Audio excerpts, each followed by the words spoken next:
Buenas noches, me llamo Guillermo José Pérez Q, soy del estado de Mérida, Yucatán.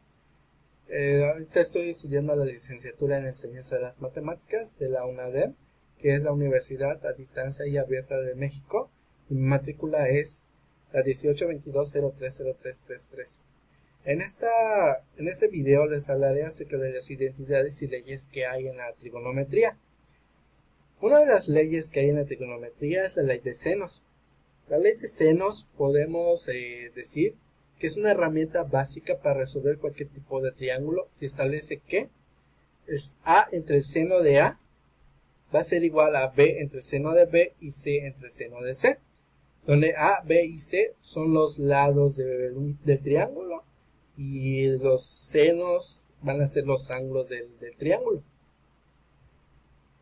Para utilizar la ley de senos tenemos dos opciones.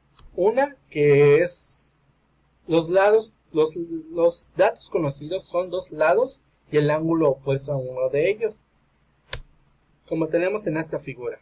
Tenemos el ángulo B, que es de 30, el lado B, que es de 5, y el lado A, que es de 5. Hay que hallar el ángulo C, el lado C y el ángulo A.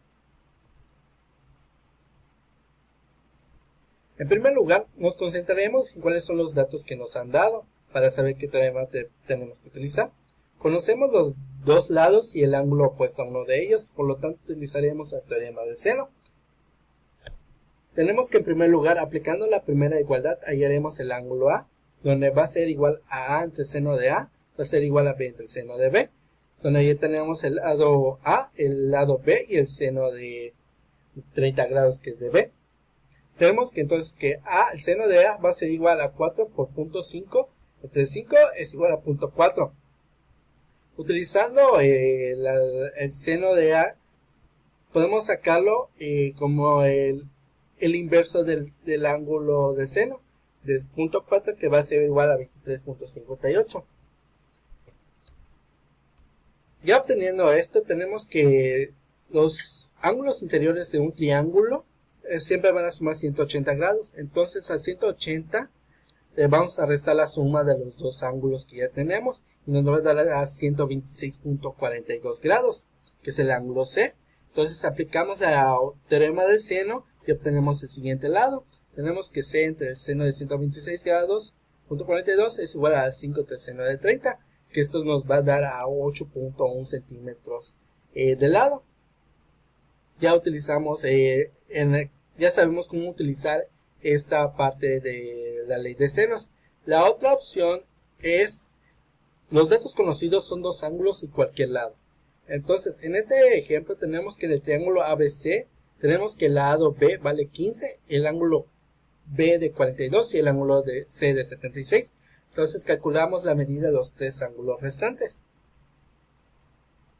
Entonces, como lo habíamos visto en el ejemplo anterior, que la suma de los ángulos interiores de un triángulo es de 180. Como ya tenemos dos lados, hay que sumarlos. Entonces tenemos que el ángulo A más el ángulo B más el ángulo C es igual a 180 grados.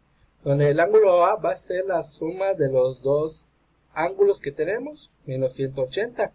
Que el ángulo A va a ser de 62 grados.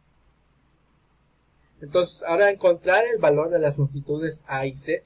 Entonces recurrimos a la fórmula.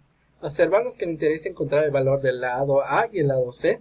Ya tenemos a nuestra disposición cuánto equivalen los ángulos opuestos a los lados, por lo cual puedo tomar la igualdad que yo desee.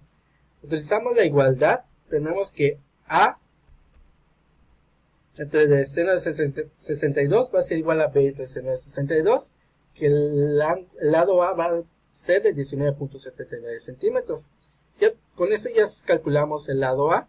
Entonces hay que encontrar los valores restantes. Tenemos que A entre el seno de A va a ser igual a C entre el seno de C. Entonces va a ser igual a 19.79 centímetros entre el seno de 62. Entonces despejando C nos va a dar un lado de 21.75 centímetros. Entonces ya tenemos el problema resuelto. Una de las conclusiones que hemos visto aquí en este video, tenemos que la ley de senos son dos maneras de encontrarlo, utilizando dos lados y un ángulo opuesto a ellos, o dos ángulos y un lado opuesto a uno de los ángulos. Espero que con eso hayan tenido una buena explicación. Nos vemos y buenas noches.